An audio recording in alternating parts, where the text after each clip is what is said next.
చివరగా మీనరాశి గురించి తెలుసుకుందాం. ఈ రాశి వారికి ఏలినాటి శని నడుస్తున్నందువలన కొంచెం మనశ్శాంతి లేకుండా ఉండటం, కొంచెం పనుల్లో ప్రతిబంధకాలు నడుస్తూ ఉండటం, ప్రతి విషయంలో ఆలస్యంగా ఉండటం అనేటటువంటివి జరుగుతాయి. అయితే కుటుంబ పరంగా బాగుండటం, ధన సంపాదన రీత్యా బాగుండటం, స్థిరాస్తిని పెంచుకోవటం, ఏదైతే అనుకోని ధనప్రాప్తి లభించడం, గృహంలో శుభకార్యాలు జరిగేటటువంటి అవకాశాలు ఎక్కువగా గోచరిస్తున్నాయి. ఎప్పటినుంచో వివాహం కోసం ఎదురు చూసేటటువంటి వారు శుభవార్తలు వింటమనేటటువంటివి జరుగుతుంది. విద్యార్థులకు వారం ద్వితీయార్థం నుంచి పట్టిందల్లా బంగారంగా ఉంటుంది. వారం ప్రథమార్థంలో కొంచెం సమస్యలు, టైం వేస్ట్ అవుతూ ఉండటం అనేటటువంటివి జరుగుతాయి. సంతానపరంగా మంచి అభివృద్ధి బాటలోకి పయనిస్తారు. సినీ రంగంలో ఉండేటటువంటి వారు కూడా మంచి పేరు ప్రఖ్యాతులు రావటం అనేటటువంటివి జరుగుతాయి.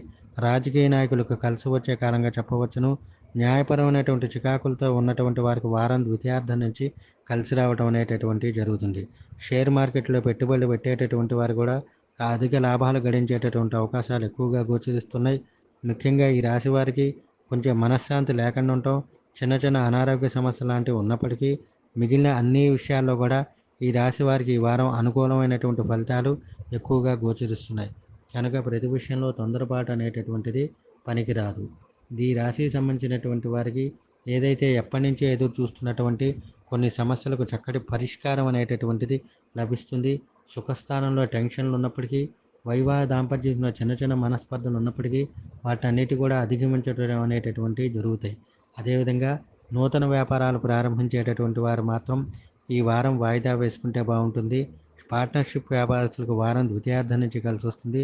ఉద్యోగస్తులకు మాత్రం అనుకూలమైన వారంగా చెప్పవచ్చును.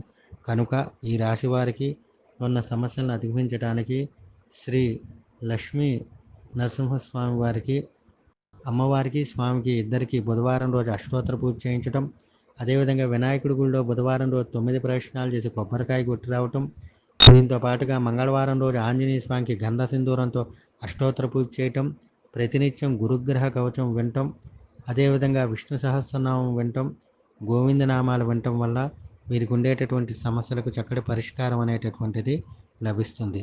శుభం భూయాత్.